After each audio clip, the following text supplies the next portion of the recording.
She was once a queen, the most powerful woman in England. And then she was executed by the man who once adored her. But what if death wasn't the end? For centuries, people have claimed to see her ghost, walking, weeping, waiting. This is the haunting story of Anne Boleyn. Anne Boleyn wasn't born into royalty, but she had ambition, intelligence, and charm.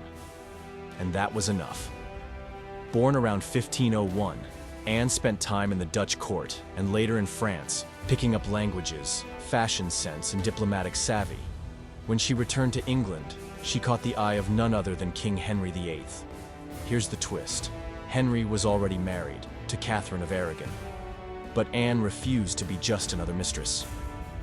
She wanted the crown. So began what history calls the King's Great Matter. Henry fought with the Pope for years to annul his marriage, all to be with Anne.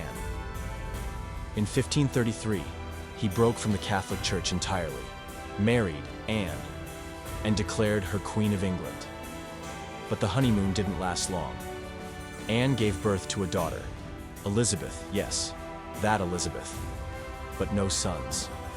Henry grew distant. Court factions plotted against her. And just 3 years into her reign, Anne was arrested and charged with adultery, incest, and treason. The evidence? Weak at best. Historians today largely agree that the charges were fabricated.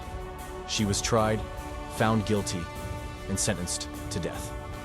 On May 19, 1536, Anne was executed by a French swordsman, imported by Henry, supposedly as a mercy. She was buried in an unmarked grave in the chapel of St. Peter ad Vincula, inside the Tower of London. But some say she never left. The Tower of London is one of the most haunted places in Britain, and Anne Boleyn is its most famous spirit.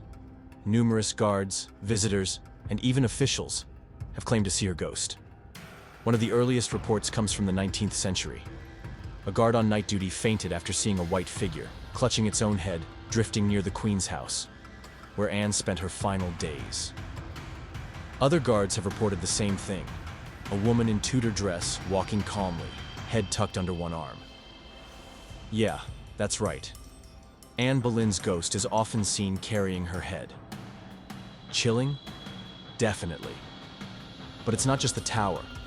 Her ghost has been reported at multiple locations tied to her life and her death.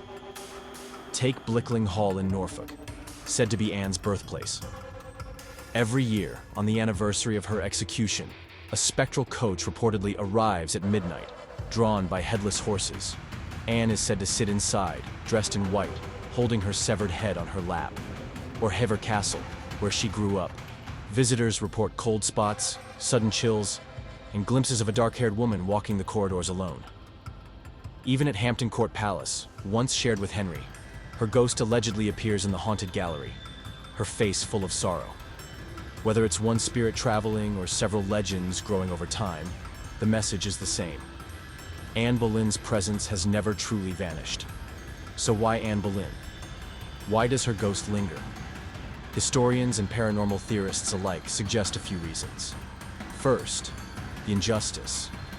Anne's execution was, by all accounts, political, strategic, and probably undeserved. Many believe spirits linger where trauma occurred, and Anne's final days were nothing if not traumatic. Second, her legacy. Anne's daughter, Elizabeth I, became one of the greatest monarchs in English history. And yet, Anne didn't live to see it. Maybe her spirit lingers because her story was never truly finished. Or maybe it's because we keep calling her back. Anne Boleyn is part of Britain's cultural memory.